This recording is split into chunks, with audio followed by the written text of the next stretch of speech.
تو پھر حالات بدلتے ہیں اور لوگوں کو سزا ملتی ہے ان کے گناہوں کی، بلکہ یہاں تک لکھا ہے کہ نیت خراب ہو تو سزا شروع ہو جاتی ہے۔ کیا خراب ہو؟ بولیے گا۔ نیت بھی خراب ہو تو سزا۔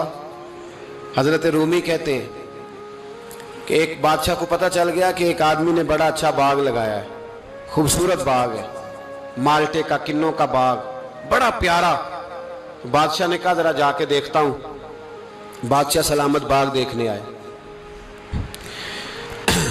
تو اب وہ مزدور آدمی تھا، عام آدمی تھا جس نے باغ لگایا، کسان تھا، اس کو کہا کہ چند کنوں توڑ کے لایا تو بڑے پیارے لگے، ایک دو اور لایا، کھائے، بڑے میٹھے، بڑے پیارے، بڑے توانا، بڑا مزہ آیا۔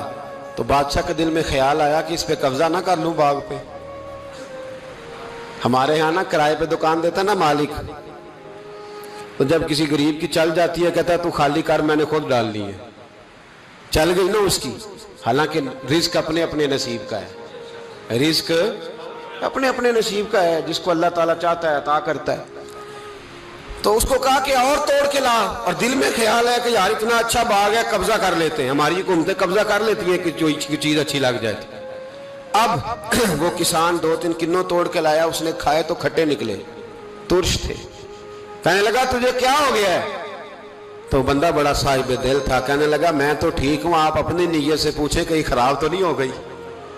تو کنوں میں بھی اس کا اثر آ گیا ہے، اپنی نیتیں بگڑ جائیں نا، نیتیں۔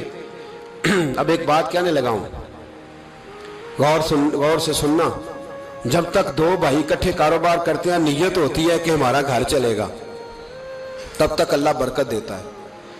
اور جب اپنی اپنی جیبیں سمیٹنے لگ جاتے ہیں نا کہ یہ میرا 5,000 ہے، آج میں گیا تھا اگرائی کرنے، یہ میرا 10,000 ہے، آج میں نے محنت زیادہ کی، جب وہ ٹٹولنے لگتے ہیں پھر اس دکان سے بھی برکت اٹھ جاتی ہے، پھر وہاں سے بھی برکت چلی جاتی ہے۔ فَإِنَّ لَهُ مَعِيشَةً ضَنْكَ، فرمایا جب تو میں منہ پھیر لیتا ہے پھر تیری زندگی اللہ تنگ کر دے، پھر وہاں سے بھی برکت، خوبصورتی، اثر اٹھ جاتا ہے۔ ایک سنار نے گلی میں ایک یتیم چھوٹے سے بچے کو گھومتے دیکھا تو سنار بے اولاد تھا، بچے کو اٹھا کے گھر لے آیا، 18 سال اس بچے کی پرورش کی، اس کو پالا پوسا، جوان کیا۔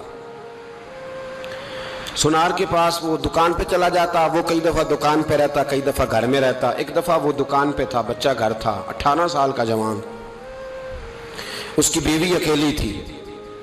وہ جس نے ماں بن کے پالا تھا اس نے اسی پہ حملہ کر دیا، اس کا بازو بری نیت سے تھاما، بیوی چیخی، تھوڑی دیر گزری تو وہ نوجوان پیروں میں بیٹھ گیا، کہنے لگا اماں